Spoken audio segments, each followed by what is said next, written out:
පන්සිල් සමාදන් වෙන නමස්කාරය කියන්නේ.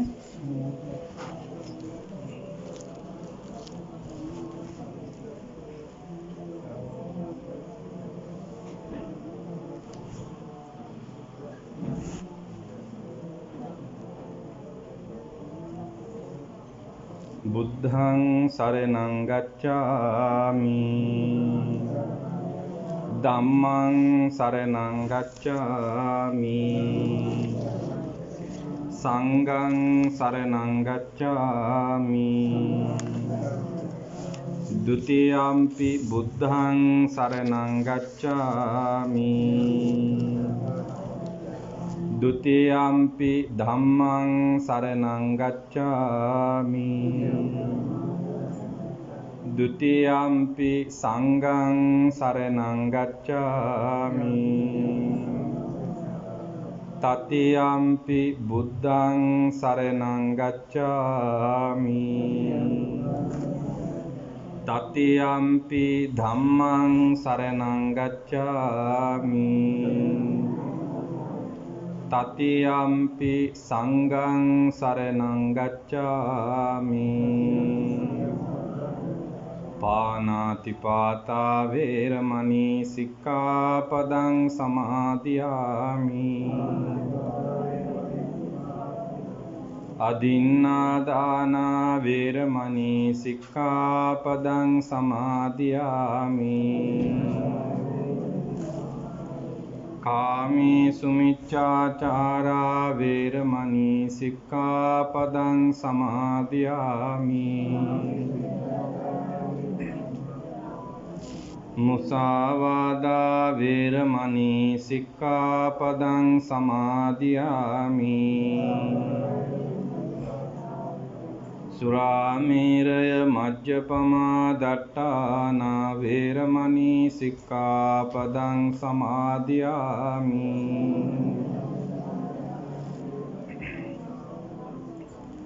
สมันตาจักขวาเลสุอัตรากัจจันตุเทวตาสัทธัมมังมุนิราจัสสุนันตุสักขมุขดังธัมมัสสวนกาโลอายังบัดดันตาธัมมัสสวนกาโลอายังบัดดันตาธัมมัสสวนกาโลอายังบัดดันตา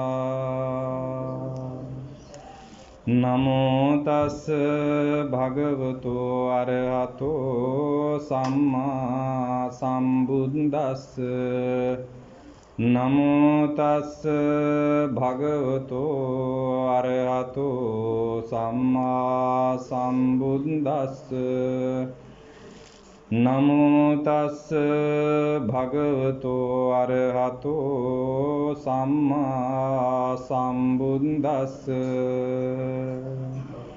ดานัญจวัจจปิยาจอัตตจริยาจยาอิตาสมานัตตาจธัมเมสุตัตตัตยตารหติ අපි කවුරුත් එකට තුන්රුවන් වන්දනා කරමු. නමස්කාර වේවා බුදුරුවනට සැමදා මම බුදු සරණ යමි. නමස්කාර වේවා ධම්රුවනට සැමදා මම ධම් සරණ යමි. නමස්කාර වේවා සංඝරුවනට සැමදා මහා සංඝ සරණ යමි. නමස්කාර වේවා සැමදා අතිසරණ සරණ යමි ඉතිපිසෝ භගවා අරහං සම්මා සම්බුද්ධෝ විඤ්ඤාචරණ සම්පන්නෝ සුගතෝ ලෝකවිදු අනුත්තරෝ පුරිස ධම්මසාරති සත්තා දේව මනුස්සානං බුද්ධෝ භගවාති ස්වාක්ඛාතෝ භගවතා ධම්මෝ සම්දිට්ඨිකෝ අකාලිකෝ එහි පස්සිකෝ ඕපනයිකෝ පච්චත්තං වේදිතම්බෝ විඤ්ඤුයිති සුපටිපන්නෝ භගවතෝ සාවක සංඝෝ උජුපටිපන්නෝ භගවතෝ සාවක සංඝෝ ඥායපටිපන්නෝ භගවතෝ සාවක සංඝෝ සාමීති පටිපන්නෝ භගවතෝ සාවක සංඝෝ යදිදං චත්තාරි පුරිස යුගානි අට්ඨ පුරිස පුංගලා ඒස භගවතෝ සාවක සංඝෝ ආවුනියෝ පාවුනියෝ දක්ඛිනියෝ අංජලි කරණියෝ අනුත්තරං පුඤ්ඤක්ඛෙත්තං ලෝකස්සාති සාදු සාදු ශ්‍රද්ධාවන්ත කාරුණික පින්වත්නි අද මේ නිවසේ මේ ආකාරයෙන් ධර්ම දේශනා පින්කමක් පවත්වන්නේ මීට 7 දවසකට පෙර මේ පරලෝසපත්වන්ට යෙදුණු සුමනසිරි මහගම මහත්මාට පින් අනුමෝදන් කරන්න ඉන්ද්‍රානි බිරිඳ අමිල පුතණුවන් පෙනුර මුණුපුරා යනුර මුණුපුරා ඒ වගේම ලේලිය ප්‍රධාන පවුලේ ඇත්තා ඥාති හිත මිත්‍රාදීන් සියලු දෙනාම එකතු කරගෙන තමන්ගේ ආදරණීය පියාණන්ට තමන්ගේ ආදරණීය ස්වාමි පුරුෂයාණන්ට 7 දවසේ පින්කම මේ ආකාරයෙන් මේ සිද්ධ කරන්න. ඒක නිසා දැන් බලාපොරොත්තු වන්නේ ධර්මයක් ශ්‍රවණය කරන්න. බුදුරජාණන් වහන්සේ දේශනා කරන්නට යෙදුණු 84000ක් ධර්මස්කන්ධයෙන් බිඳක් ශ්‍රවණය කළා ඔබගේ මෙලොව ජීවිතයත් පරලොව ජීවිතයත් සකස් කරගෙන ඒ ධර්මානිසංසයන් තමයි මියගිය ඥාතිවරයාට අනුමෝදන් කරන්නට බලාපොරොත්තු වෙන්නේ. අන්නේ අරමුණෙන් අද මේ නිවසට බොහෝ පිරිසක් ඇවිල්ලා ඉන්නවා. මේ නිවසේ ඇත්තන් විතරක් නෙමෙයි අද ඉන්නේ. ඔබ අඳුරන අසල්වාසීන් ඥාතීන් හිත මිත්‍රකම් අනුව ඔබ මේ නිවසට ආරාධනා කළා අපේ ගෙදර මෙන්න මේ වෙලාවට 7ට නම් 7ට 7:00මාරට නම් 7:00මාරට මේ විදිහේ වෙලාව කියලා ධර්ම දේශනාවක් පවත්වනවා ඒක නිසා බණ අහන්න එන්න කියලා. ඉතින් ඒ අනුව බොහෝ පිරිසක් මේ වෙලාව වෙනකොට බණ අහන්න ඇවිල්ලා තියෙනවා. ඉතින් ඒකෙන් ගම්ම්‍ය වෙන්නේ ආරාධනාව හරියටම වෙලා තියෙනවා. ආරාධනාව හරියටම පිළි අරගෙන තියෙනවා. අපි ඇතැම් ධර්ම දේශනා නිවස් වලට ගියාම ආරාධනාවක් වෙලාවදී කළා තියෙනවා. නැත්තම් පිළිගත්ත කට්ටිය වෙලාවට ඇවිල්ලා නැහැ. බණ අහන්න බණට වඩිනකොට කවුරුවත් නැහැ මිදුලේ. බණ ඉවරලා යනකොට පාරේ ඉඳන් ඉන්නේ. එතකොට ඒක නිසා මේ නිවසේම නැහැ ආරාධනාවට හරියට ඇවිල්ලා තියෙනවා. ඒ නිසා ඒක බොහොම හොඳයි. එතෙන් නැත්තම් දැන් හුඟක් වෙලාවට බණ වෙලාව කිව්වට පස්සේ 7-8 බණ තියෙන්නේ කියලා ආයෙ නම් 8න් පස්සේ යම් බණ ඉවරනාම කියලා එහෙම තමයි බණ ගෙදර යන්නේ. ඒතකොට ඒක සුදුසු දෙයක් නෙමෙයි. නමුත් වර්තමානයේ හුඟක් වෙලාවට වෙන දෙයක්. ඒක නිසා දැන් ඔබ ඇවිල්ලා ඉන්නේ මේ නිවසේ ඇත්තන්ගේ ආරාධනාවට බණ අහන්න. ඒක නිසා බණ අහන එක තමයි ප්‍රධාන කාරණාව වෙන්නේ. ඔන්න මේ නිවසේ ඇත්තෝ ආරාධනා කරා නම් අපේ ගෙදර උපන්දින පාටියක් තියෙනවා. එහෙම නැත්නම් මොකක් හරි හොඳ උත්සවයක් තියෙනවා කියලා. එහෙනම් මෙහෙම සුදු ඇඳගෙන මෙහෙම වාඩි වෙලා ඉන්න බෑ. එහෙනම් රන් ආභරණ පළඳලා විවිධ වර්ණ ඇඳගෙන සින්දුවක් එහෙම දාලා ඒ විදිහට ඉන්න. ඒක නිසා තැනට සුදුසු විදිහට ඉන්න ආකාරයෙන්ම අද ඔන්න බණ අහන්න ඇවිල්ලා ඉන්නේ. ඒක නිසා බණ පදයක් මතක තියාගෙන යන්න පුළුවන් වෙනවා. බණ ඇහුවා කියලා ගෙදර ගිහිල්ලා කියන්න පුළුවන් හැකියාවක් තියෙන්න ඕන. දැන් ගෙදර ඇත්ත බලාගෙන ඇති බණ අහලා එනකම්. එතකොට බණට මොනවද හාමුදුරුවෝ කිව්වේ කියලා අහුවට පස්සේ පොඩ්ඩක් හරි විස්තර කරලා දෙන්න පුළුවන් වෙන්න ඕන. අන්න එතකොට තමයි බණ ඇහුවා කියලා කියන්න පුළුවන් වෙන්නේ. බුදුරජාණන් වහන්සේත් ඕකට දෙයක් දේශනා කළා. යම්කිසි දෙයක් දේශනා කරනකොට ධර්මයක් දේශනා කරනකොට අහන පින්වතුන්ට දහම් අවවාදයක් ලබා දෙන්න කියලා. විවිධ දහම් අවවාද තියෙනවා. ඒ අතරේ ඔබ නිතරම අහලා තියෙන දහම් අවවාදයක් තමයි සුනාත ධාරේත චරාත ධම්මේ කියන දහම් පදේ. සුනාත කියලා කියන්නේ හොඳට නිශ්ශබ්දව කන් යොමු කරගෙන අහන එකට තමයි සුනාත කියලා කියන්නේ. දෙවැනි කාරණේ ධාරේත කියන දහම් කාරණාවන් මතක තියාගන්න උත්සාහවන්ත වෙන එක. ධාරණය කරගන්න උත්සාහවන්ත වෙන එක. තුන්වෙනි කාරණාව තමයි චරාත. චරාත කියලා කියන්නේ ධර්මයේ අනුව හැසිරෙන එක. එදිනෙදා ජීවිතය ඒ දහම් කාරණාවන් අනුව ගත කරන එක. මෙන්න මේ කාරණා තුනම සම්පූර්ණ වුණොත් තමයි ඔබට බණක් ඇහුවා කියලා කියන්න පුළුවන් වෙන්නේ. මම අද ධර්මයක් ශ්‍රවණය කළා කියන කාරණා තුනම සම්පූර්ණ වෙන්න ඕනේ. හොඳට බණ අහන්න ඕනේ, දහම් කාරණා මතක තියාගන්න ඕනේ. අන්න ඒ අනුව ජීවත් වෙන්න උත්සාහවන්ත වෙන්න ඕනේ. ඇතැම් වෙලාවට අපෙන් ගිලිහිලා යන්නේ මේකේ අන්තිම කාරණේ.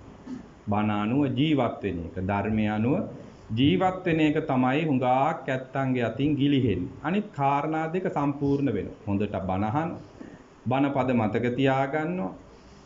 නමුත් ජීවත් වෙනකොට ඒව ජීවිතේට ගලපගන්නේ නැහැ. ඒක නිසා අද මේ ධර්ම දේශනාව හොඳට අහනවා වගේම මතක තියාගන්නවා වගේම ඔබේ ජීවිතේටත් ගලප ගන්න පුළුවන්. අපි බලමු මේ ධර්ම දේශනාවෙන් ඔබේ ජීවිතය මොන ආකාරයෙන් සකස් වෙයිද?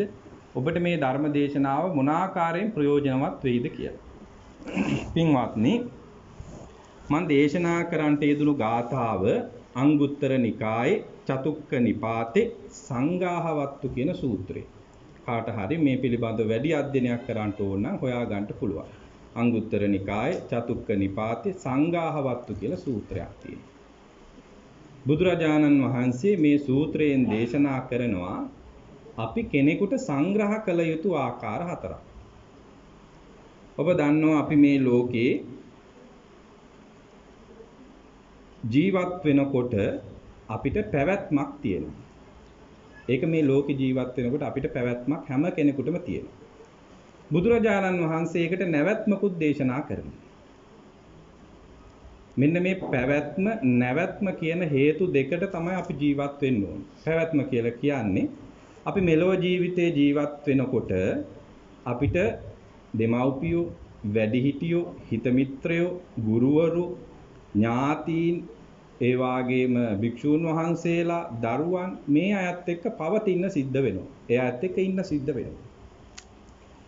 නැවැත්ම කියලා කියන්නේ මේ සංසාර ගමන නතර කරන්න උත්සාහවන්ත වෙන්නත් ඕන. මේ පැවැත්ම අතරෙම.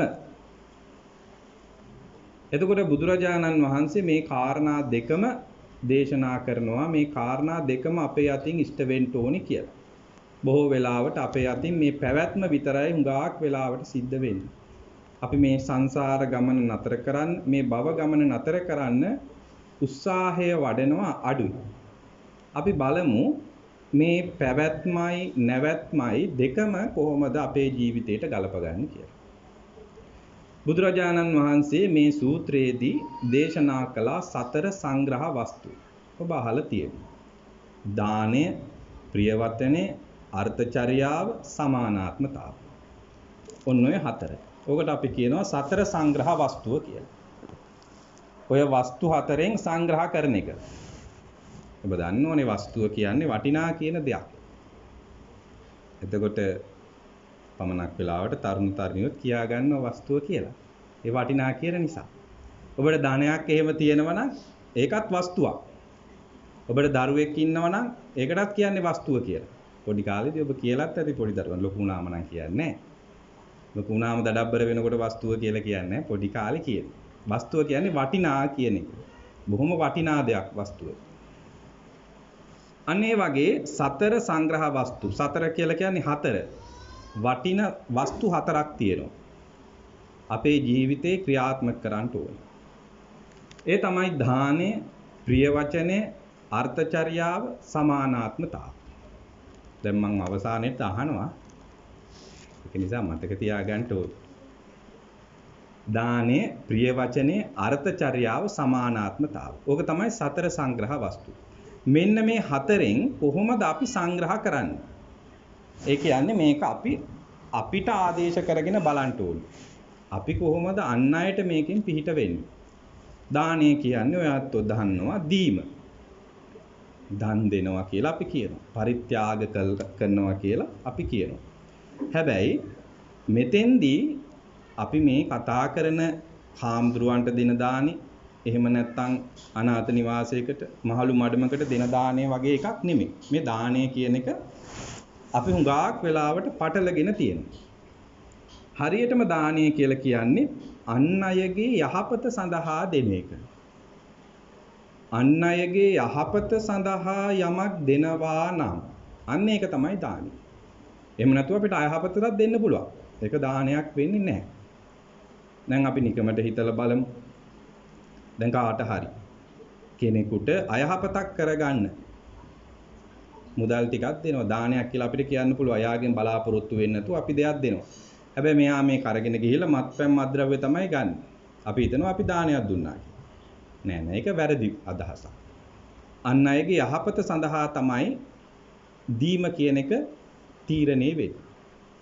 ඒ වගේම ඒකෙන් අපිට පවක් සිද්ධ වෙනවා කියන එක අර්ථකථනය කරන්න අමාරුයි. මොකද බෝසතාණන් වහන්සේලා ඔබ දන්නවා බෝසතාණන් වහන්සේ අපේ බෝසතාණන් වහන්සේ හිස දන් දෙච්ච අවස්ථාවල් තියෙනවා.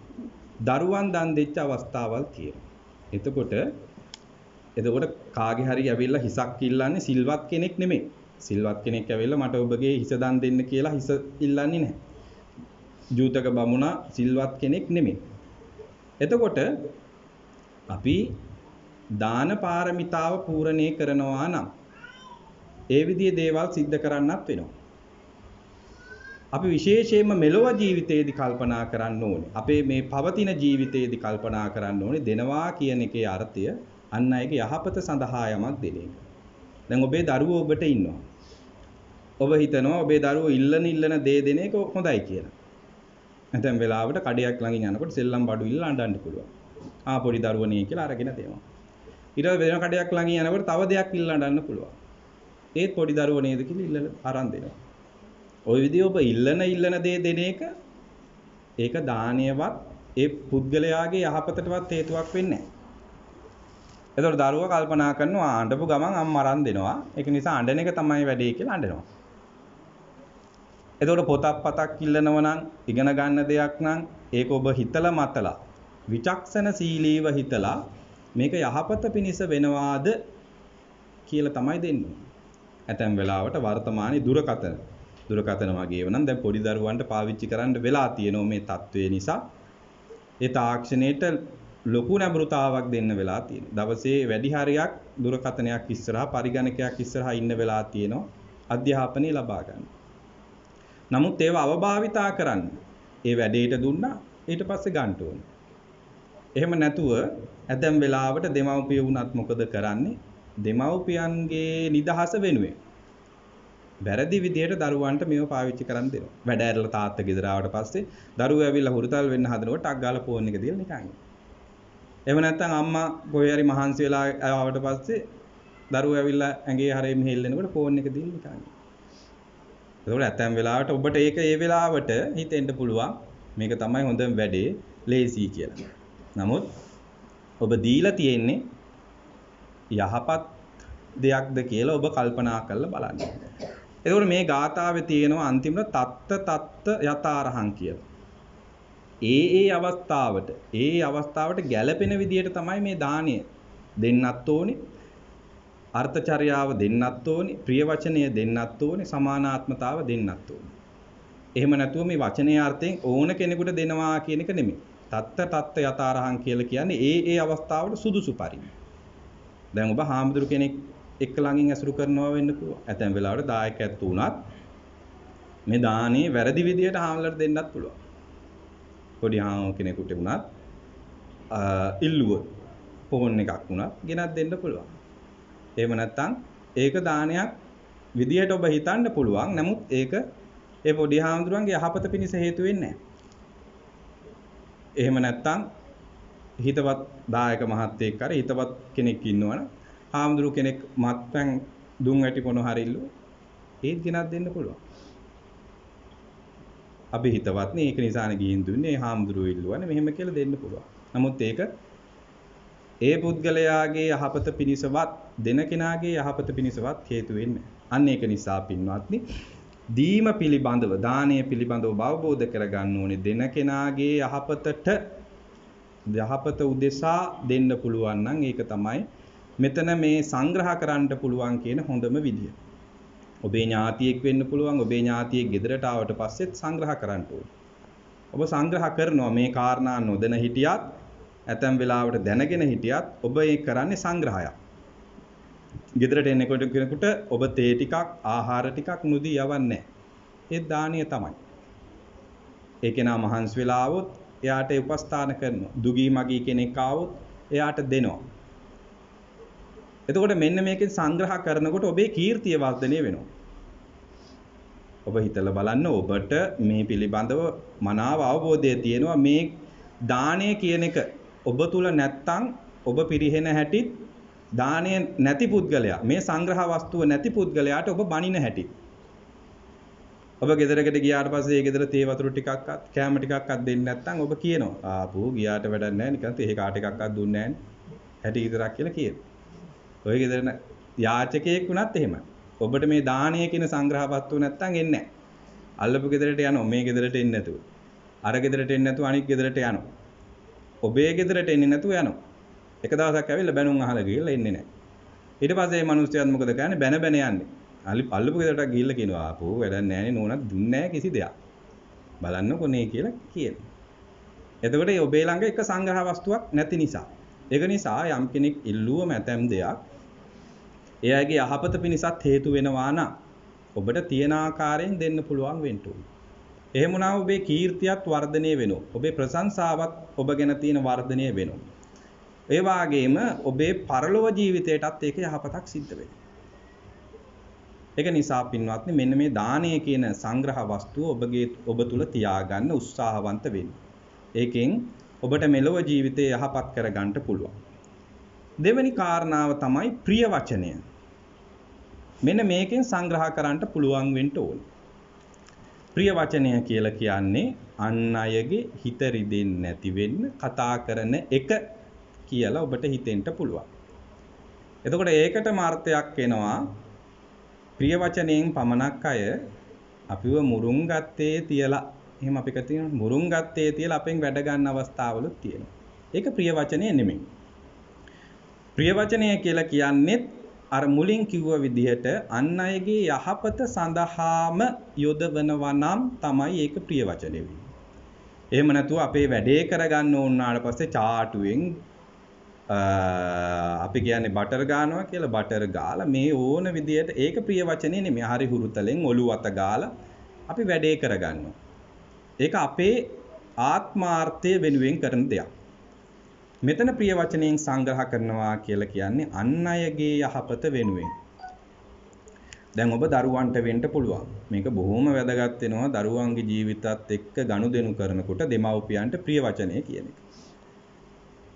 ඇතැම් වෙලාවට පින්වත්නි ඔබේ දරුවෝ ඔබ හිතන ආකාරයට නෙමෙයි ටික කාලයක් යනකොට හැදෙන්නේ. ඔබ පොඩි කාලේ උකුලේ තියාගෙන නලවනකොට හිතනවා අනේ මගේ පුතා අනේ මගේ දුව අපිට පිටින් නම් යන එකක් නෑ. හරි හොඳ තැනකට යයි මෙයා හොඳට උගන්නලා ගන්න ඕනේ මේම කියලා හිතුවට ටික ටික ලොකු වෙනකොට අපි හිතපු විදිහටම දේවල් වෙන්නේ නැති වෙනකොට දෙමව්පිය වෙන ඔබ ඒ ගැන උරණ වෙනවා. එතකොට ඔබේ අතින් ප්‍රිය වචනය ගිලිහිලා යනවා. ඔබේ කටින් ප්‍රිය වචනයක් එන්නෙත් නැහැ අතින් ප්‍රිය වචනයක් එන්නෙත් නැහැ. ඔය දරුවෝ ඇවිල්ලා කියනවා දහම් පාසල් දරුවෝ ආපෝ අම්මා සැරයි තාත්තා නම් හොඳයි. අම්මා හාමුදුරුවනේ අතට අහුවෙන එකෙන් ගහනවනේ. ඊයේ මට හැන්දෙන් ගැව්වා මේ ඔළුවට කියලා. අම්මගෙන් බේරෙන්න බෑ. අම්මා අතට අහුවෙන එකෙන් ගහනවා, බනිනවා ඔක තමයි කියලා කියන්නේ.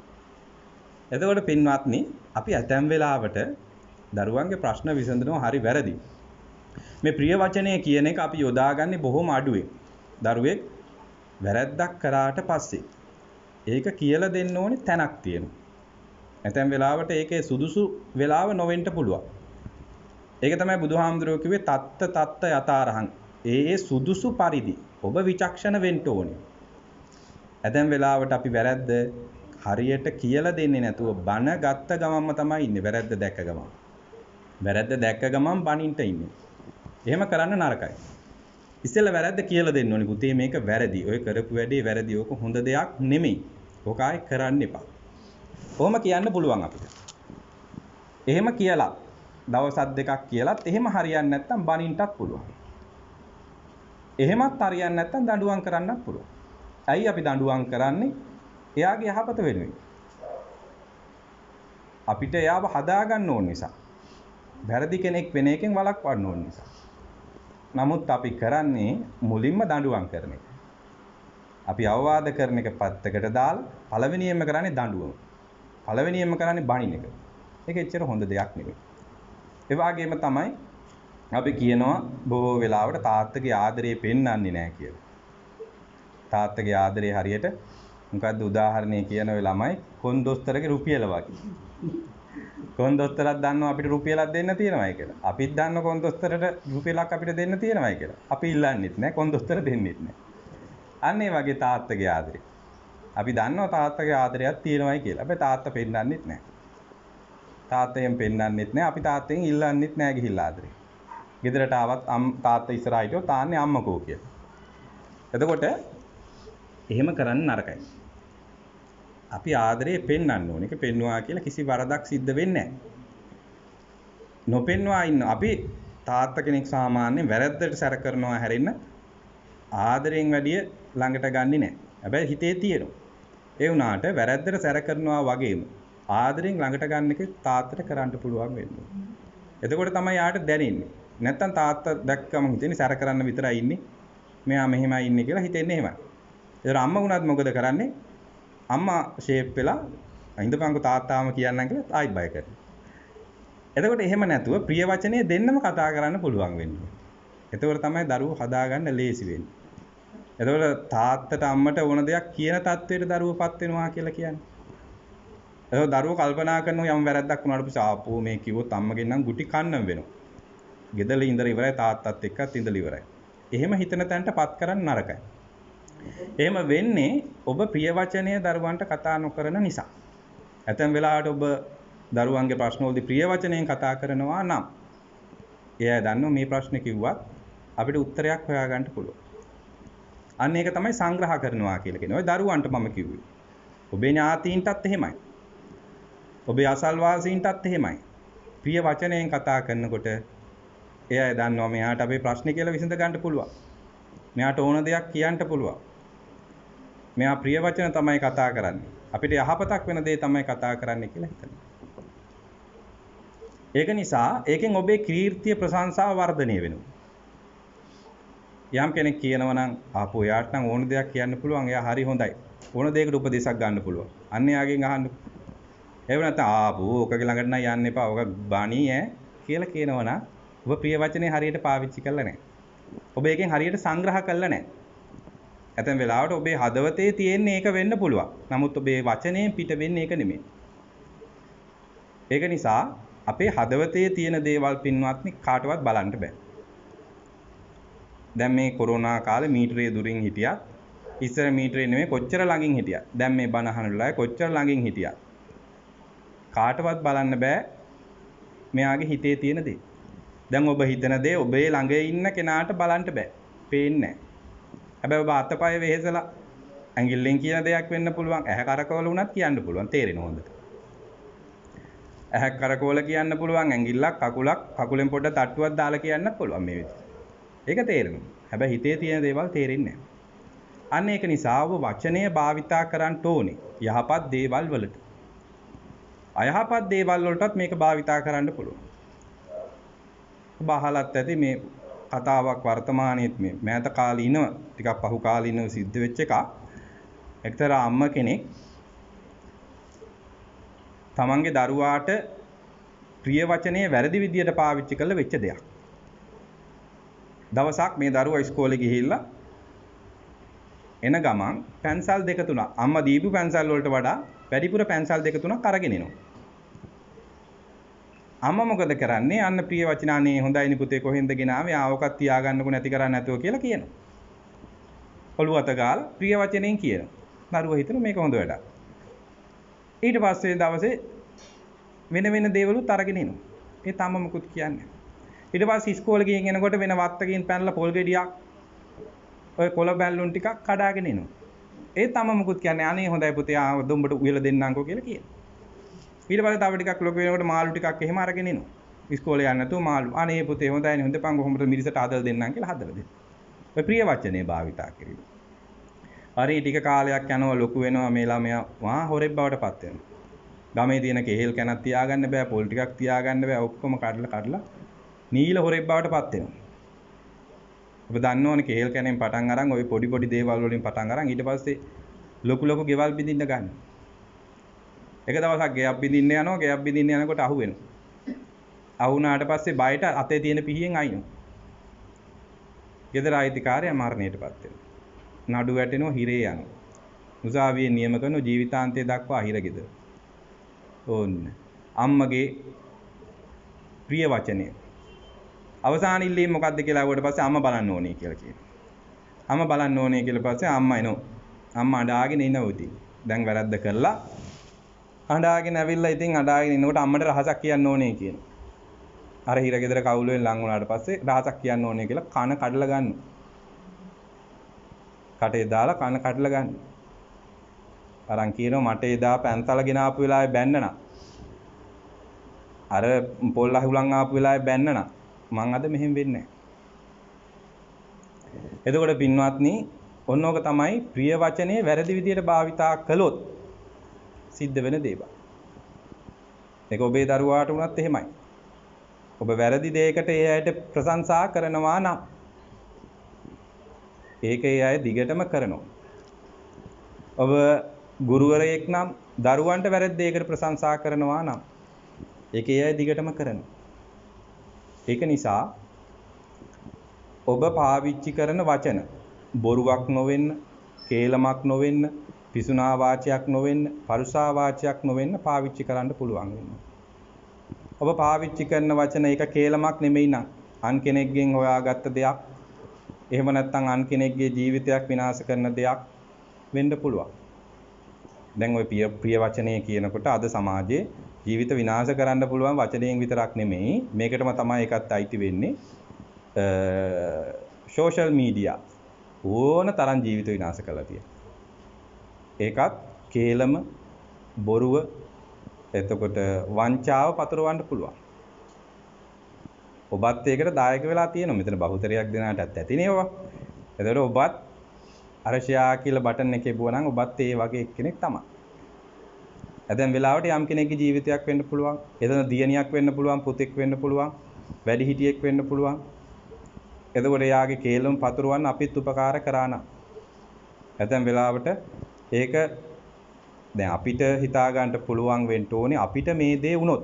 ඔබ එහෙම කරන්න කලින් අපිට දැන් බණ කියන්න වෙලා තියෙන්නේ වර්තමානයේට ගැළපෙන විදියට. ෂෙයා කරන්න කලින් ඔබට හිතන්න පුළුවන් නම් මෙතන මම වුණා නම් මේ අපේ අම්මට වුණා නම් මේක අපේ තාත්තට වුණා නම් මල්ලිට නංගිට වුණා නම් කියලා ඔබ ඒක ෂෙයා කරන්න නැතුව තියෙයි. එතකොට ඔබේ ප්‍රිය වචනේ අන්න එතෙන්ටත් බලපාන. ඒක නිසා පින්වත්නි මෙන්න මේ ප්‍රිය වචනේ භාවිතා කරලා ඔබ සංග්‍රහ කරන්න. ඔබේ වටේ පිටේ පිරිසට සංග්‍රහ කරන්න. දැන් මේ නිවසට ආවට පස්සේ මේ නිවසේ ඇත්තෝ මේ ආපු පිරිසට සංග්‍රහ කරනවා ප්‍රිය වචනේ. hina වෙලා කතා කරලා ආයිබෝවන් කියලා කන්න බොන්න එන්න කියලා. එහෙමයි. දැන් මේ පිරිස මෙහෙම කරේ නැත්තම් මේ තරම් පිරිසක් එන්නේ නැහැ. ආපු ඒ ගෙදරට ගිහිල්ලා වැඩක් නැහැ. කතා කරන්නවත් දන්නේ නැහැ. hina වුණේවත් නැහැ කවුරුවත්. ආයෙත් නම් පැත්ත පළාත යන්න අරගයි කියලා. එහෙම කියනවා. ඇයි ප්‍රිය වචනේ භාවිතා නොකිරීම? ඔන්න බුදුරජාණන් වහන්සේ දෙවෙනි කාරණා ඔය ආකාරයෙන් පැහැදිලි කළා ප්‍රිය වචනේ භාවිතා කරන්න. මොන අවස්ථාවේදී සුදුසු පරිදි ප්‍රිය වචනය භාවිතා කරන්නට ඕනේ සුදුසු පරිදි. අර දරුවාට කලා වගේ නෙමෙයි. වැරද්දක් දැක්කට පස්සේ ආපෝ මෙයාට බැන්නොත් නම් මට තියෙන වාසිත් නැති වෙනවා. ඒක නිසා බනින්න නරකයි. කමන්නේ ඔන්න ඔය කරපු දෙයින් කියලා ඒකත් අගේ කරන්න හොඳ දෙයක් නෙමෙයි. දෙවෙනි කාරණා තුන්වෙනි කාරණාව තමයි පින්වත්නි අර්ථචර්යාව. ඔන්න බුදුරජාණන් වහන්සේ තුන්වෙනි සංග්‍රහ වස්තුව ඔබට කෙනෙකුට සංග්‍රහ කරන්න පුළුවන් තුන්වෙනි කාරණාව තමයි අර්ථචර්යාව. අර්ථචර්යාව කියලා කියන්නේ ශ්‍රද්ධාව, සීල, ත්‍යාග, ප්‍රඥා කියන මෙන්න මේ කරුණු හතරෙන් ඔබට කෙනෙකුට සංග්‍රහ කරන්න පුළුවන් වෙන්න ඕනේ. ඒ කියන්නේ කෙනෙක්ගේ ශ්‍රද්ධාව වර්ධනය කරන්න පුළුවන් නම් කෙනෙක් සීලේහි පිහිටවන්න පුළුවන් නම් කෙනෙක් ත්‍යාග සම්පත්තියේ පිහිටවන්න පුළුවන් නම් කෙනෙක් ප්‍රඥාවන්ත කරන්න පුළුවන් නම් අන්න ඒක තමයි අර්ථචර්යාව කියලා කියන්නේ. අර්ථවත් චර්යාවක් ඒ පුද්ගලයාට දෙන්න පුළුවන්. දැන් ඔබ අඳුරන කෙනෙක් හෝ වේවා ඔබේ ඥාතියෙක් හෝ වේවා සද්ධා සම්පන්න කෙනෙක් නෙමෙයි. ධර්මයට ගරහන, පිනපව විශ්වාස නොකරන, කර්මයේ කර්මඵලයේ විශ්වාස නොකරන කෙනෙක් ඉන්න පුළුවන්. ඔබට පුළුවන් වෙන්න ඕනේ යාට මේ ශ්‍රද්ධාවේ පිහිටවන්න ඔබ පුළුවන් නම් යා. වැරදි වැඩ කරන කෙනෙක් නම් එයා යහපත් චර්යාවට ගන්න පුළුවන් නම් අන්න ඒකෙන් ඔබ සංග්‍රහ කළා වෙනවා. අර්ථචර්යාවෙන් සංග්‍රහ කළා වෙනවා. දැන් ඔබේ ගමේ වෙන්න පුළුවන්, ඔබේ ඥාතියෙක් වෙන්න පුළුවන්, ඔබේ දරුවෙක් වෙන්න පුළුවන්. වැරදි මාර්ගයේ ගිහිල්ලා. අපි වැරදි මාර්ගය කියලා මතක් වෙනකොට මත්පැන් මත්ද්‍රව්‍ය මතක් වෙනවා. එතකොට මේ මාර්ගයේ ගිහිල්ලා කියලා හිතමු. එතකොට ඔබට පුළුවන් නම් ඒ කෙනාට කරුණු පැහැදිලි කළා. කරුණු කියලා දීලා මේක වැරදි පුතේ, මේක හරි මාර්ගය නෙමෙයි. යහපත් මාර්ගය මේක. අන්න එහෙම කෙනෙක් යහපතට ගන්න පුළුවන්. අන්න ඒකට තමයි අර්ථචර්යාව කියන්නේ. ඔබ මාධ්‍යයෙන් උනත් දැකලා ඇති ප්‍රසිද්ධ ගායකයෝ පවා ප්‍රසිද්ධ නළු නිළියෝ පවා මේ මත්පැන් මත්ද්‍රව්‍ය වලට ඇබ්බැහි වෙලායි. ඒ අය ඒකෙන් මිදිලා ඇවිල්ලා මාධ්‍ය ඉස්සරහා කතා කරනවා. අපි මිදුනේ මෙහෙමයි. මට උපකාර කරේ මෙයා. මට මේකට මඟ පාදලා දුන්නේ මෙන්න මෙයා කියලා කියනවා. අන්න ඒ අර්ථචර්යාව ක්‍රියාත්මක කරපු කෙනෙක්. ඒ කියන්නේ වැරදි මාර්ගයේ හිටපු කෙනෙක් ඒ වැරදි මාර්ගයෙන් හොඳ පැත්තට අරගෙන. එයා ඒක ඇවිල්ලා ලැජ්ජ නැතුව ආඩම්බරෙන් කියනවා මාව නිදහස් කරගත්තේ. මා වැරදි මාර්ගයෙන් හොඳ මාර්ගයට ගත්තේ මෙන්න මේ කෙනා. අන්න එයාගේ ළඟ අර්ථචර්යාව තියෙනවා. ඔබගේ ළඟත් එහෙම වෙන්න පුළුවන්. ඔබත් එහෙම උදව් කරලා ඇති. එහෙම උදව් ලැබපු අය ඔබට ප්‍රශංසා කරනවත් ඇති. එතකොට අන් අය යහපතේ යොදවන එක අයහපතෙන් වළක්වන එක තමයි අර්ථචර්යාව කියලා කියන්නේ. ඒක ඔබට ඔබේ දරුවට කරන්නටත් පුළුවන්. ඔබ ඒක කරනවා. නිසි අධ්‍යාපනය ලබා දෙනවා. හරියට අධ්‍යාපනය ලබා දෙන හොඳ පුරුෂයන් බවට පත් කරනවා. ගුණ ධර්ම උගන්වනවා. ඒක අර්ථචර්යාව. ඒ වගේම තමයි ඔබට අර්ථචර්යාවෙන් කාට හරි උපදෙස් දෙන්න පුළුවන් නම් ඔබේ ළඟට බොහෝ පිරිසක් එනවා. ඔය මනෝවෛද්‍යවරු කියලා කියන්නේත් එයාගේ පිරිසක්. අර්ථචර්යාව කියලා දෙනවා. එතකොට ඒ අය කරන්නේ මොකක් හරි අසනීපයක් තියෙන, වැරදි දෙයක් වෙලා තියෙන, වැරදි දෙයක් කරපු අය හොඳ තත්වයට ගන්න. යහපත් තත්වයට ගන්න. එයාට සීලය පෙන්වලා දෙනවා. එයාට පරිත්‍යාගයේ වටිනාකම පෙන්වලා දෙනවා. එයාට ප්‍රඥාව වර්ධනය වෙන විදියට කටයුතු කරනවා. අර්ථචර්යාව. ගුරුවරු කරන්නේත් ඒක. දරුවෙක් යහමඟට ගන්න මේ අර්ථචර්යාව සිද්ධ කරන්න. ඒක ඔබටත් ඔබේ තනතුරේ හැටියට ඔබ සමාජයේ ජීවත් වෙන හැටියට කරන්න පුළුවන්. ඇතැම් වෙලාවට ඔබ වැරදි මාර්ගයේ දැන් ඉන්නවා වෙන්න පුළුවන්. ඔබ වැරදි දෙයක් දැන් කරනවා වෙන්න පුළුවන්. එතකොට අර්ථචර්යාවේදී ඔබට පිහිට වෙන්න කෙනෙක් එන්නත් පුළුවන්. නැත්නම් ඔබට මේ ධර්මය අහලා මම වැරදි මාර්ගයේ ඉන්නේ.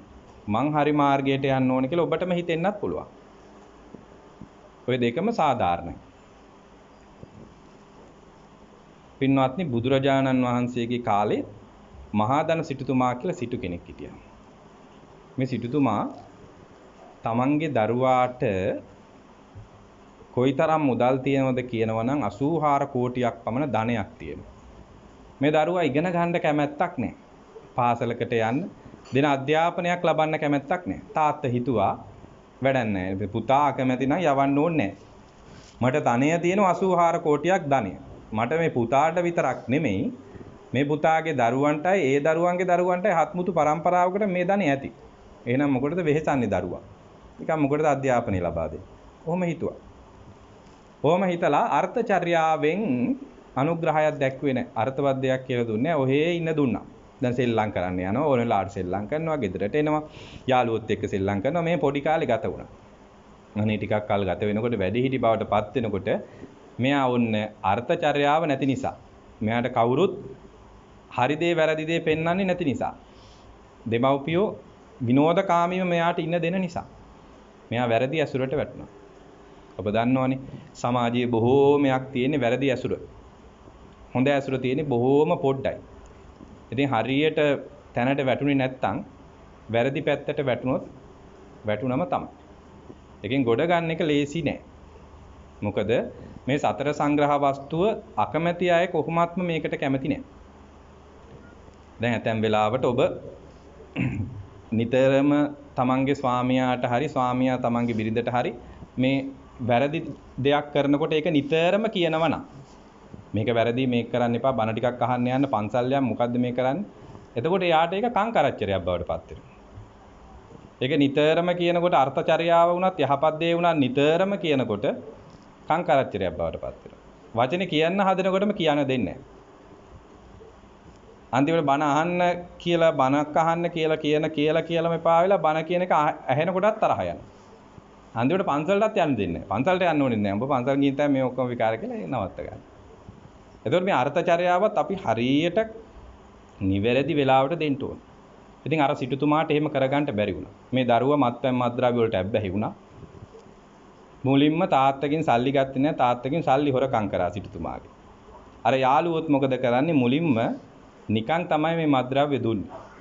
නිකන් දීලා පුරුදු කරගත්තා. පුරුදු කරගත්තට පස්සේ සල්ලි ඉල්ලුවා. ඉතින් මොකද කරන්නේ? තාත්තගෙන් ඉල්ලන්න බැරි නිසා තාත්තගෙන් අර සිටුතුමාගෙන් හොරාට ගත්තා. දැන් සිටුතුමාට තේරෙනවා දරුවා වෙනද හවසට ගෙදර එනවා වගේ නෙමෙයි දැන් එන්නේ. කල්පනා කළා මේකද මොකද්ද කරන්නේ? බැන්නට තරවටු කරාට හරියන්නේ. ඒත් හොරාට කරනවා. දැන් නමන්න පුළුවන් විදියට නෙමෙයි. ඔන්න ඊට පස්සේ මොකද කරන්නේ? සිටුතුමා කල්පනා කළා ඇදම් වෙලාවට වර්තමානයේ වුණත් හදාගන්න බැරි දරුවන් ඉන්න අම්මලා තාත්තලා හිතන දෙයක්. එදා බුද්ධ කාලෙත් හිතුවා සිටුතුමා.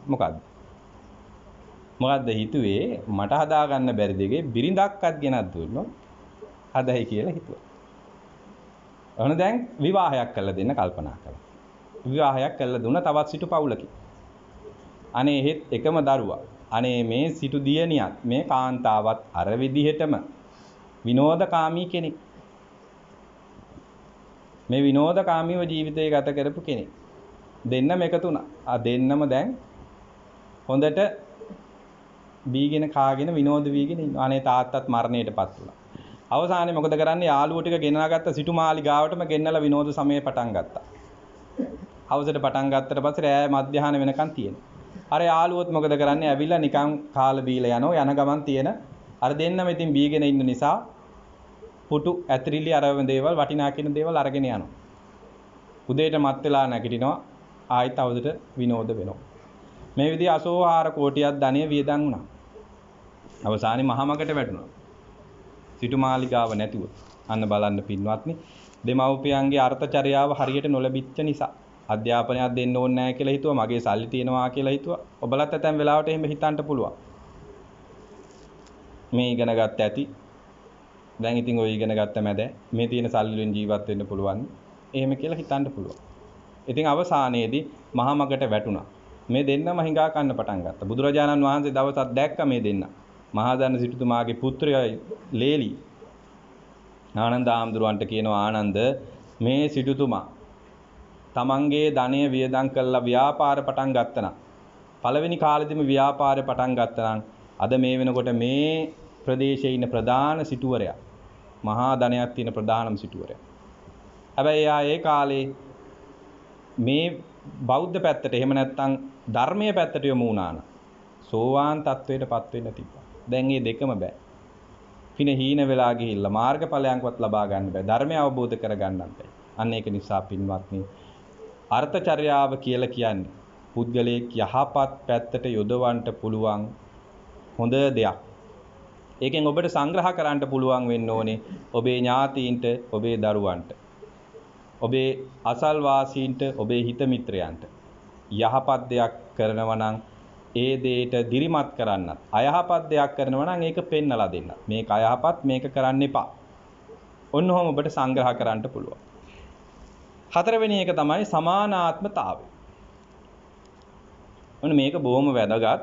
සමානාත්මතාවය කියනකොට මේක වැරදියට වටහා ගන්නත් පුළුවන්. මේක කියන්නේ සමානාත්ම බව. සියලු දෙනාම සමානයි කියලා හිතන්න කියන එක තමයි කියන්නේ. එතකොට මෙතන කියන්නේ ඒ පරිසරයට අනුව. දැන් අපිට හිතන්න පුළුවන්ද හොඳට බීගෙන කාගෙන ඉන්න බේබද්දෙක් එක්ක අපි සමානයි කියලා? එහෙම හිතන්න බෑ. ඒක නෙමෙයි මේ බුදුරජාණන් වහන්සේ කියන්නේ. මනුෂ්‍ය ජාතිය විදියට අපි මිනිසුන් විදියට සමානයි. එතකොට අපේ කුලයන් ගත්තට පස්සේ එහෙම අසමානයි කියලා අපිට කියන්න බෑ. දැන් අපි බොහෝ වෙලාවට කුල බලනවා. විවාහයක් වුණත්, වර්තමානයේ වුණත්, දියුණු සමාජයක වුණත් ලංකාවේ කුල ක්‍රම බලනවා. මොන කුලේද?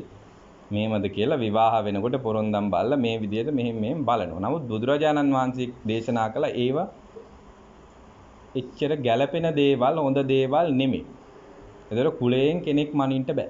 ඇතැම් වෙලාවට එයා කුලයෙන් පහත්. නමුත් එයා කරන රස්සාව, එයා උගත්කම ඊට වඩා විශාලයි.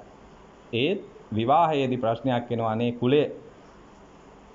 එතකොට පුද්ගලයාගේ කුලය අනුව නෙමේ බුදුරජාණන් වහන්සේ මේ ශාසනයට කට්ටිය ඇතුළත් කරගත්තේ. මහාන වෙන්න රොඩී කුලයෙන් පවාව. සුනීත සෝපාකලා එහෙමයි. සුනීත සෝපාක. සුනීත කියලා කියන්නේ කසල සෝදක කෙනෙක්. අපි දැන් මේ දවස්වල පාවිච්චි කරන්නේ ඔය ගලි බවුසර් කියලා. ඉස්සර ඒව තිබ්බේ නෑනේ. සුනීත කලේ ඒ රස්සාව. වැසිකිලි පිරුණාට පස්සේ වැසිකිලි අරන් වැසිකිලි වල තියෙන ඒවා අරන් ගිහිල්ලා ඒ තැනකට දාන එක. අයින් කරලා දෙන එක. එතකොට එහෙම අයත් මේ ශාසනය පැවිදි වුණා. ඒකට වර්තමානයේ වෙනකොට නම් ඉතින් මේ ශාසනෙත් කුල ભેද කතන්දර තියෙනවා ඉතින්. පහු වෙනකොටවත් ඒක අඩු වෙයිද දන්නේ කොහොම හරි බුදුරජාණන් වහන්සේ පා කියපු දේවලුත් මේ ශාසනයේ තියෙනවා. නමුත් පින්වත්නි මේ සමානාත්මතාවය කියලා කියන්නේ ඒ අවස්ථාවට අපි අය සමාන කරගන්න එක මිසක් වැරදි වැඩ කරන අයත් එක්ක අපි සමානයි කියන එක නෙමෙයි. එතකොට ඔබ දැන් මේ සියලු දෙනාම අද මේ ධර්ම දේශනාව මේ ශ්‍රවණය කරන්ට ඇවිල්ලා දැන් මේ ආකාරයෙන් බිම ඉඳගෙන එකට ඉඳගෙන මේ ධර්මයේ ශ්‍රවණය කරනවා. මෙතෙන්ද ඇවිල්ලා වැරදි වැඩ කරපු කෙනෙක් වාඩි වෙලා බණ ඇහුවත් ඒ සමානාත්මතාවය තමයි. වැඩ කරන තැන ප්‍රධානියයි වැඩ කරන සේවකයයි ඔක්කොම ඒ අවස්ථාවේදී සමානයි. එතකොට වැඩ කරනකොට තමයි ඒ දෙක අසමාන වෙන්නේ. වැඩ කරන ස්වාමියාගේ ගෞරවය තියන්න ඕනේ. සේවකයා ස්වාමියාට කතා කරන්න ඕන විදියක් තියෙනවා. සමානයි කියලා හැමතිස්සෙම උඹ බම්බොලම් මචං කියලා එහෙම කතා කරන එක නෙමෙයි.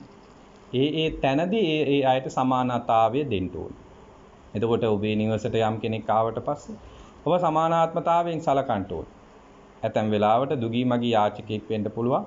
ඔබ සලකන විදිය වෙනස් වෙන්න පුළුවන්. එතකොට ඔබේ ඥාතිවරයෙක් වෙන්න පුළුවන්. එයාට සලකන විදිය වෙනස් වෙන්න පුළුවන්. ඔබට නුවණක් එන්න ඕනේ. ඔබට බුද්ධියක් තියෙන්න ඕනේ. විචක්ෂණ බුද්ධියක් තියෙන්න ඕනේ. අපි මෙයාට කොහොමද සලකන්න ඕනේ? ඔබ වැරදි කෙනෙකුට වැරදි විදියට සැලකුවොත් ඒක බොහෝමයක් බලපානවා. ඇතැම් වෙලාවට එයා එක පලිගන්නටත් පුළුවන්. වෛරයක් විදියට පෙරලා ගන්නටත් පුළුවන්. මෙන්න මෙහෙමයිනේ මට සැලකුවේ. මං ගෙදරට ගියාම ගණන් ගත්තේවත් නැහැනේ. hina වුණේවත් නැහැනේ. මෙන්න මෙහෙම ඔලොක්කුවට කතාවක් කිව්වනේ. ওই විදිහට අපි තන බලන්නේ නැතුව පුද්ගලයාගේ විදිහ බලන්නේ නැතුව ඒක තේරුම් ගන්නේ නැතුව මේ සමානාත්මතාවය හරියට සංග්‍රහ කළේ නැත්නම් අපිටත් ප්‍රශ්නයක් වෙන්න පුළුවන්. ඒ පුද්ගලයාටත් ප්‍රශ්නයක් වෙන්න පුළුවන්. ඒක නිසා පින්වත්නි මේ සතර සංග්‍රහ වස්තු ඔබේ ජීවිතයට ප්‍රයෝජනෙට ගන්නවා නම් බොහොම වැදගත්. සමානාත්මතාවයෙන් සලකනකොට ඔබ බලන්න හිතලා ඔබ දුගී මගී යාචකයෙකුට ආවට පස්සේ වාඩි කරලා මොකක් හරි කැම ටිකක් දීලා එහෙම කළාට පස්සේ පුද්ගලයා උනත් ගිහින් කියනවා අනේ බලන්න මට මෙහෙම සැලකුවා මේ විදියට සැලකුවා. ඔබ වැඩ කරන තැන සේවකයාට ඔබ හොඳට කතා කරනවා නම් එයාට හොඳට සලකනවා නම් අනේ අපේ ලොකු මහත්තයා බොහොම හොඳයි කරුණාවන්ත කෙනෙක් මේ විදියට කියනවා. ඒක නිසා පින්වත්නි මේ සතර සංග්‍රහ වස්තු අපේ සමාජයේ පැවැත්මටම ඔබේ දිනදා ජීවිතයේ පැවැත්මටම හේතු වන කාරණා හතර. දානය, ප්‍රිය වචනය, අර්ථචර්යාව, සමානාත්මතාව. මේ හතර ඔබට ප්‍රායෝගිකව ඔබේ ජීවිතයේ ඔබ මේ වෙනකොටත් ක්‍රියාත්මක කරනවා. මේ හතර අවබෝධයෙන්ම ක්‍රියාත්මක කරන්න පුළුවන් නම් ඔබට දැන් ඉන්න තත්වයට වඩා දැන් ඉන්න තැනට වඩා ඔබේ මෙලොව ජීවිතය සාර්ථක වෙනවා. ඔබ දැන් ඉන්න තැනට වඩා ඔබේ පරලොව ජීවිතය සාර්ථක කරගන්නටත් පුළුවන්. ඔබ හිතලා බලන්න මේ හතර කෙනෙක් කරනවා නම් යම්කිසි කෙනෙක් ආවට පස්සේ අපි දුගී මගියෙක් ගමු. එයාට දාණයෙන් කැම ටිකක් දීලා දෙන්න තියෙන ටිකක් දීලා සංග්‍රහ කරනවා නම් ප්‍රිය වචනයෙන් කතා කරනවා නම් අනේ ඇවිල්ලා වාඩි වෙන්න මහන්සිද වතුර ටිකක් බොමුද? එහෙම ඇඩ්ඩෙකුත් තියෙනව නේද? එතකොට ඒ විදිහට ප්‍රිය වචනයෙන් කතා කරනවා නම් අර්ථචර්යාවෙන් එයාට උපදෙස් දෙනවා නම් මෙහෙම හැමදාම ඉතින් ගා කන්න වෙන්න එපා. ගතපයක් තියෙනවනේ. පොඩ්ඩක් බලන්න වැඩක් කරන්න. මේ වැඩක් නැත්තම් මෙන්න මෙතන වැඩක් තියෙනවා. මෙන්න මේක කරලා සල්ලි කීයක් හරි හොයා ගන්න. එහෙම කියන්න පුළුවන්. සමානාත්මතාව වාඩි වෙන්න පොඩ්ඩක් කතා කරලා මේ විදිහට ඔබ ඒ විදිහට සලකනවා නම් ඔබේ ಗುಣ ඒ පුද්ගලයා වර්ණනා කරනවා. ඔබ නිකමට හිතලා බලන්න ඔබ වර්ණනා කරන පුද්ගලයෝ ඉන්නවා නම් ඔබේ ජීවිතේ. අපි හැමතෙම ඉන්නවා. අපි හැම දිනාටම අපි වර්ණනා කරන, අපි ආස කරන, අපි කැමති පුද්ගලයෝ ඉන්නවා. ඔබ අද රාත්‍රියේ ගිහිල්ලා කල්පනා කරලා බලන්න එහෙම කැමති අයගේ අපි කැමති මොනවටද? මේ හතරටම තමයි. එයා ඉල්ලුවොත් දෙයක් දෙනවා. හොඳ වචනයෙන්මයි කතා කරන්නේ. අපිට යහපතක් වෙන දෙයක්මයි කරන්නේ. අනේ අපිට සමානාත්මතාවයෙන් සලකනවා කියන හතරම තමයි එයාගෙන් අතින් සිද්ධ වෙන්නේ. ඒ හතරටම තමයි අපි කැමති. ඒක නිසා පින්වත්නි අපිට යම් කෙනෙක් මේ සතර සංග්‍රහ වස්තුවෙන් සංග්‍රහ කරනවා නම් අපි ඒ සතර සංග්‍රහ වස්තුවෙන් සංග්‍රහ කරන කෙනාට ආදරය කරනවා නම් ඒ කෙනාට යහපත වෙනවාට කැමති නම් අපි ඒ කෙනාට කැමති නම් අපිත් මේ සතර සංග්‍රහ වස්තුවෙන් යම් කෙනෙකුට සංග්‍රහ කළොත් ඒ පුද්ගලයාත් අපිට ඔබට කැමති ආදරය කරනවා. ඒක නිසා ඔබ අන් අයට මේ අන් අයගේ ළඟ මේ සතර සංග්‍රහ වස්තු හතර තියෙනකොට කැමති වගේම ඔබේ ළඟ මේ සංග්‍රහ වස්තු හතර තිබුණොත් ඔබ මේ ඔබේ ජීවිතයේ එදිනෙදා ජීවිතේ භාවිතා කළොත් ඔබටත් ඒ වගේ බොහෝ පිරිසක් මේ සමාජයේ කැමති වෙනවා. ඒක කාටවත් නවත්තන්න බෑ. අන්න ඒක තමයි මෙලොව පැවැත්මට හේතු වෙන්නේ. ඔබ අපි ජීවත් වෙන්නේ තනි තනියෙන් නෙමෙයි. අපි ඔක්කොම එකට. අම්මලා තාත්තලා ඉන්නවා, ආච්චිලා සීයලා ඉන්නවා, නෑදෑයෝ ඉන්නවා, ගුරුවරයෝ ඉන්නවා. එතකොට හාමුදුරුවරු ඉන්නවා, ඔයත් දායකයෝ වශයෙන් ඉන්නවා, හිත මිත්‍රයෝ ඉන්නවා. මේ හැම කෙනෙකුටම මේ හතරෙන් සංග්‍රහ කරන්න පුළුවන් වෙන්න. හිත මිත්‍රයන්ටත් එහෙමයි. දරුවන්ටත් එහෙමයි. තමන්ගේ ස්වාමියාට බිරිඳටත් එහෙමයි. බිරිඳක් වුණාට පස්සේ තමන්ගේ ස්වාමියාට මේ හතරෙන් ප්‍රිය වචනයෙන් කතා කරන්න ඕන. එතකොට ඔය කියනෝනේ සාමාන්‍යයෙන් බිරිඳෑවරු තමයි වැඩිපුර කතා කරන්නේ කියලා නේ. බඳින්න කලින් නම් ඉතින් ආදරය කරන කාලේ නම් ආසයි ඉතින් බිරිඳේ කටහඬ අහන්න ආසයි කතා කරන බලන් ඉන්න ආසයි. බැඳලා පස්සේ ඒක ඩිංග ඩිංග එපා වෙනවලු. මේ මන් දන්නේ මේ මට කියන ඒවා. තරුණ බැඳපු කට්ටිය ඔව කියනවා. හාමුදුරනේ මම වෙලාවට ලස්සන කටහඬක් තියෙන කෙනෙක් බැඳගත්තා. ඒක නිසා දැන් බැනුම් ඇහුවත් කමක් නැහැ කටහඬ හරි ලස්සනයි කියලා කියනවා. එතකොට ප්‍රිය වචනය කියන එක බිරිඳගෙත් එහෙමයි ස්වාමියාගෙත් එහෙමයි. දෙන්නට දෙන්න ප්‍රිය වචනයෙන් කතා කරන්න උත්සාහවන්ත වෙන්නම ඕනි. එහෙම නැත්නම් ප්‍රශ්න විසඳ ගන්නට බෑ. ඒ මොනොත් ප්‍රශ්න වැඩි වෙන එක විතරමයි වෙන්නේ. නරයත් කැත්තට පොල්ල වගේ න අර කියන්නේ හොස්ස ළඟින් මැස්ස යන්න බෑ කියලා. එහෙම බෑ. ඒකට ප්‍රිය වචනය කියන එක සාමාන්‍යයෙන් බිරිඳටයි ස්වාමියෙකුටයි තියෙන්න ඕන දෙයක්. අනිත් ඒවා නැතත්. අනිත් ඒවා ඔක්කොම එකපාර නැති වෙනව නෙමෙයි. ආ ප්‍රිය වචනේ දැන් වැඩිපුරම තියෙන්න ඕන. ජීවිතය සාර්ථක කරගන්න වැඩිපුරම තියෙන්න ඕනේ ප්‍රිය වචනේ. ඒ කියන්නේ කතා කරලා ඕන දෙයක් විසඳ ගන්න පුළුවන්. එහෙම නැති වුණොත් ජීවිත අසාර්ථක වෙනවා. තරුණ ජීවිත අසාර්ථක වෙන්න හේතුවක් තමයි යෝග. කතා කරලා විසඳ ගන්න නැහැ. විවාහ වෙනවට වඩා දික්කසාදන අඩු වැඩි.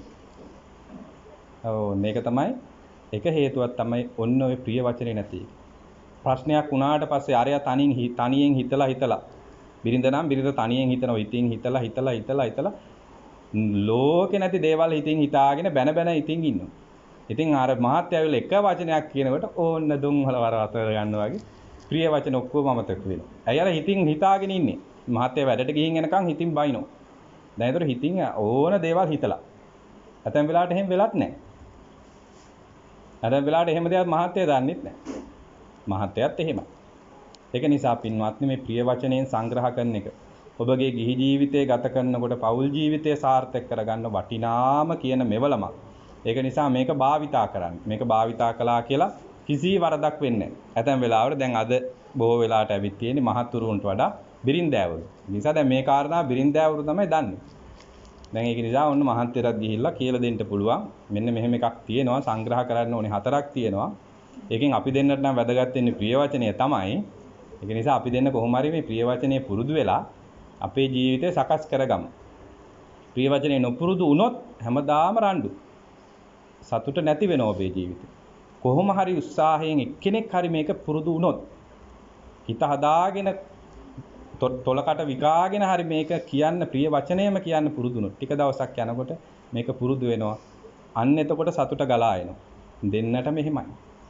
ඒක නිසා පින්වත්නි ඔබේ ජීවිතවල ප්‍රශ්න තියෙනවා. අපේ ජීවිතවලත් එහෙමයි.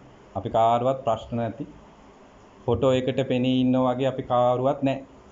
Facebook දාන ෆොටෝ එක වගේ අපේ ජීවිත නැහැ. අපි මගුල් ෆොටෝ එකේ ගහලා තියෙන ෆොටෝ එක වගේ අපේ ජීවිත හැමදාම නැහැ. ඒක නිසා අන්නේ ඒ ෆොටෝ එකේ නැති ප්‍රශ්න වලට උත්තර තමයි බුදුදහමෙන් තියෙන්නේ. ඒක නිසා ඔබ මේක පිළිපැද්දොත් ඔබේ දුක් වේදනාව ඔබ අඬන කියන එක අඩු කර ගන්න පුළුවන්. එහෙම නැත්නම් ඔබ කැමති නම් සුපුරුදු විදියටම ඉන්න පුළුවන්. කමන්නේ දෙන්න රණ්ඩු වෙනවා. ඒක තමයි හොඳ වැඩේ. මට එකක් බැන්නොත් මම දෙකක් බයිනවා. මට කෝප්පෙන් ගැව්වොත් මම පිඟානෙන් ගහනවා. කොහොම කියලා කියනවා. එතකොට ඒ දෙන්න සතුටින් ඉන්නේ. ඇහුවට පස්සේ කියනවා අනේ ආඳුනේ අපි හරි සතුටින් ඉන්නේ. එයා ගහන එක මට වැදුනම එයාට සතුටුයි. මං ගහන එක එයාට වැදුනම මට සතුටුයි. කොහොම සතුටින් ඉන්නේ. ඒතර කොහොම සතුටක් නෙමෙයි. අපි හොඳට හිතලා මතලා මේ ජීවිතේ ඔබ විවාහ වෙලා නම් විවාහ වෙන්න ඉන්නව නම් ඔබේ ජීවිතේ අම්මා තාත්තා එක්ක වුණත් එහෙමයි. ප්‍රිය වචනයෙන්ම තමයි හැම කෙනෙක් එක්කම කතා කරලා ප්‍රශ්න විසඳ ගන්නට පුළුවන් වෙන්නේ. ඒක නිසා පින්වත්නි මෙන්න මේ 4 සංග්‍රහ වස්තුව ඔබේ ජීවිතයට ප්‍රයෝජනෙට ගන්නට දානෙන් සංග්‍රහ කරන්න, ප්‍රිය වචනයෙන් සංග්‍රහ කරන්න, අර්ථචර්යාවෙන් සංග්‍රහ කරන්න, සමානාත්මතාවයෙන් සංග්‍රහ කරන්නට ඔබේ ජීවිතේ සාර්ථක වෙනවා, මෙලව ජීවිතේ සාර්ථක වෙනවා, පරලොව ජීවිතයත් ඒකෙන් සාර්ථක කර ගන්නට පුළුවන්. ඒක නිසා දැන් මෙතෙක් වේලා ධර්මයේ ශ්‍රවණය කළා. මේ ධර්මයෙන් අපි රැස් කරගත් උදාාරතර කුසල ධර්මයන් අපි පින් අනුමෝදන් කරමු. මීට 7 දවසකට පෙර මිය පරලෝ සපත්වන්ට යෙදුණු සුමනසිරි මහගම ආදරණීය පියාණන්ට, ආදරණීය ස්වාමි පුරුෂයාණන්ට, ඒ වාගේම ඔබ මේ ඇවිල්ලා තියෙන සියලු දෙනාටම මේ ඥාති සම්බන්ධතාවයක් ඇති. ඒ ඥාති සම්බන්ධතාවය අනුව කල්පනා කරගන්න. මිත්‍රකමක් වෙන්න පුළුවන්, අසල්වැසිකමක් වෙන්න පුළුවන්. ඒ අසල්වැසි භාවය අනුව, ඥාති භාවය අනුව කල්පනා කරගෙන බොහොම කාරුණික චේතනාවෙන් මේ බණහන්ට ආවේ සුමනසිරි මහත්මයාගේ 7 දවසේ පින්කම දවස. ඉතින් බිරිඳකට තමන්ගේ ස්වාමියා අහිමි වීම, පුතෙකුට තමන්ගේ පියාණන් අහිමි වීම දරා ගන්නට බැරි වේදනාවක්. ඒක තමයි ජීවිතයේ ස්වභාවය. මේක අපිට වෙනස් කරන්න බෑ. අපි සියලු දෙනාම මේ தത്വෙටපත් වෙනවා. අපි සියලු දෙනාම අඬන්න බලාගෙන ඉන්නවා තවත් කීප දෙනෙක් වෙනුවෙන්. මං අපේ තාත්තා වෙනුවෙන් අඬන්ට ඉන්නවා, අම්මා වෙනුවෙන් අඬන්ට ඉන්නවා, ආච්චි වෙනුවෙන්, සීයා වෙනුවෙන් අඬන්ට ඉන්නවා. ඔබත් එහෙමයි. ඔබේ දරුවොත් එහෙමයි. අපි අඬන්න බලාගෙන ඉන්නේ මොකද අපි දන්නවා මේ කවුරුත් මරණයටපත් වෙනවා. මේ බණහන ඔබත් බණ කියන මමත් මරණයටපත් වෙනවා. අපි වෙනුවෙනුත් අඬන්න කවුරු හරි ඉන්නවා. ඔබත් මෙතන ඉන්න අය වෙනුවෙන් අඬන්ට ඉන්නවා. නමුත් අපි තේරුම් ගන්න ඕනේ ඔබත් මමත් සියලු දෙනාම මරණයටපත් වෙනවා කියලා. ඒක නිසා ඒක ස්වභාවයක්. අපි ඉපදෙනකොට hina වෙනවා, මරණයටපත් වෙනකොට අඬනවා. අපි ඉපදුනාට පස්සේ දුරකථනයෙන් කතා කරලා සතුටින් කියනවා අන්න පුතෙක් ඉපදුනා, දුවෙක් ඉපදුනා, හරි සන්තෝෂයි කියලා. මරණයත් ඒ විදිහටම අඬ දුරකථනයෙන් කතා කරලා කියනවා අද මෙන්න මෙහෙම මැරුණා කියලා. එතකොට පින්වත්නි මේක තමයි ජීවිතයේ ස්වභාවය.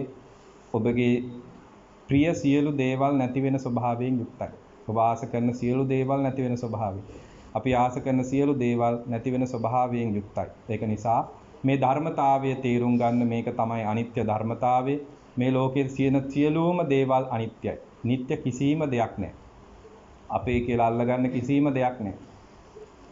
ඒක නිසා මේ අනිත්‍ය ස්වභාවය මෙනෙහි කර ගනිමින් මේ මරණයටපත් වුණු සුමනසිරි මහගම මහත්මයාට මේ ධර්ම දානයේ පින්කම් හේතු වේවා. එතුමාගේ පරලෝ ජීවිතය සුවපත් කර ගැනීමට ලබා ඇති භවයන් සුවපත් කර ගැනීමට මේ පින් හේතු වේවා, වාසනාව වේවා. ඒ වාගේම මේ පින්කමට සහසම්බන්ධ වුණු ඇත්තන්ගේ නමිනුත් වර්ග પરම්පරාවල මිය පරලෝ සැපත් වෙලා ඥාතීන් කොතෙකුත් ඇති. එහෙම පින් බලාපොරොත්තු වෙන ඥාතිවරයෙක් ඉන්නවා නම් මේ පින් අනුමෝදන් වේවා. ඒ වාගේම මේ පින්කමට සහසම්බන්ධ වෙලා මේ පින්කමේ පින් අනුමෝදන් කිරීමට තමන්ගේ නම්ගම් සිහිපත් කළා පින් අනුමෝදන් කරන්නට බලාපොරොත්තු වෙන ඇත්තෝ ඉන්නව නම් තම තමන්ගේ නම්ගම් සිහිපත් කරගන්න. තමන්ගේ වැඩිහිටියන් වෙන්න පුළුවන්, ගුරුවරුන් වෙන්න පුළුවන්, දෙමව්පියන් වෙන්න පුළුවන්. තමන් පින් අනුමෝදන් කිරීමට බලාපොරොත්තු වෙන ඇත්තන් සිහිපත් කරගනිමින් ඒ වාගේම සුමනසිරි මහගම මහත්මයා ප්‍රදාන මිය පරලෝ සැපත් වුණු පින් බලාපොරොත්තු වන සියලු දෙනා මේ පින් අනුමෝදන් වේවා. ඒ ඇත්තන්ගේ පරලොව ජීවිතය සුවපත් කර ගනිත්වා, අවසානයේ උතුම් වූ නිවනින් සැනසෙත්වා කියන ප්‍රාර්ථනාවෙන් පින් අනුමෝදන් කරන්න ඉදම්මේ ඥාතිනං හෝතු.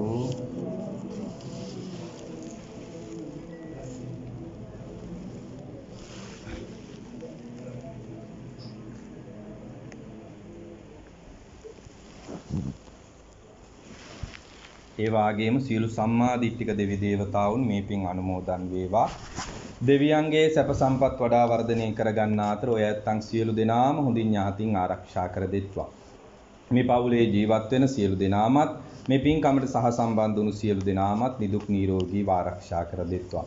ඔය ඇත්තන් කරන කියන රැකී ආරක්ෂා වෙලහෙළඳාම් ආදී කටයුතු හොඳින් ඥාතින් කර ගැනීමට, ඒ වාගේම කුඩා දරුවන්ගේ අධ්‍යාපන කටයුතු හොඳින් ඥාතින් කර ගැනීමට දෙවියන්ගේ ආශිර්වාදය, තුන්රුවන්ගේ රැකවරණය ලැබේවා. ඒ වාගේම මේ වෙන විටත් මේ ලෝකයටත් රටටත් බලපාලා තියෙන මේ වසංගත තත්වයන්ගෙන් මිදිලා ලෝකයත් මේ අපේ රටත් මේ ප්‍රදේශයත් ඔය ඇත්තන් සියලු දෙනාමත් නිදුක් නිරෝගීව ආරක්ෂා කර දෙත්වා. මේ කරදර බාධක වලින් මිදිලා නිදහස්ව සෞඛ්‍ය සම්පන්නව අපි සියලු දෙනාටම නිරෝගීමත්ව ජීවත් වීමට තුන්රුවන්ගේ ආශිර්වාදේ, දෙවියන්ගේ රැකවරණය ආදී ලැබේවා. අවසානයේ දෙවියෝත් පතන්නා වූ බෝධියකින් නිවන් දකිත්වා. ඒ වාගේම ඔබටත් කිසිදු කරදරයක්, හිරිහැරයක්, අපලයක්, උපද්‍රාවක් නැති නිදුක් නිරෝගී භාවය මේ පින්කමෙන් හේතු වේවා. දෙවියෝත් මේ පින් අනුමෝදන් වේවා. අවසානයේ පතන්නා වූ බෝධියකින් නිවන් දකිත්වා කියලා සිතමින් දෙවියන්ට පින් අනුමෝදන් කරන්න. එත්තාවතා චම්මේහි.